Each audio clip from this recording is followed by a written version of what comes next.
ஆந்திர முன்னாள் முதல்வர் ஜெகன்மோகன் ரெட்டி மற்றும் டால்மியா சிமெண்ட் நிறுவனத்திற்கு சொந்தமான 800 கோடி ரூபாய் சொத்துக்களை அமலாக்கத்துறை முடக்கியுள்ளது. ஆந்திர முன்னாள் முதல்வர் ஜெகன்மோகன் ரெட்டி இவர் சட்டவிரோத பண பரிமாற்றம் செய்வதாக புகார்கள் எழுந்ததைத் தொடர்ந்து 10 ஆண்டுக்கு முன் அமலாக்கத்துறை வழக்கு பதிவு செய்தது.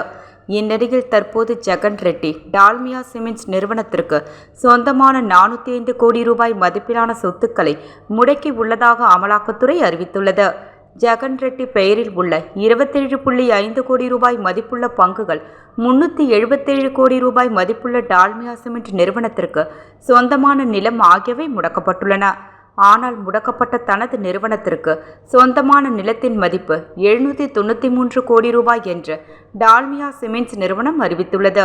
டால்மியா சிமெண்ட்ஸ் நிறுவனம் ஜெகன் ரெட்டிக்கு சொந்தமான ரகுராம் சிமெண்ட் நிறுவனத்தில் 95 கோடி ரூபாய் முதலீடு செய்தது. அதற்கு பதிலாக கடப்பா மாவட்டத்தில் 407 ஹெக்டேர் சுரங்கம் அமைப்பதற்காக அந்த நிறுவனத்திற்கு குத்தகை உரிமம் வழங்கப்பட்டதாக அமலாக்கத்துறை விசாரணையில் தெரியவந்துள்ளது. அந்த நிலம்தான் தற்போது முடக்கப்பட்டுள்ளது என்பது குறிப்பிடத்தக்கது.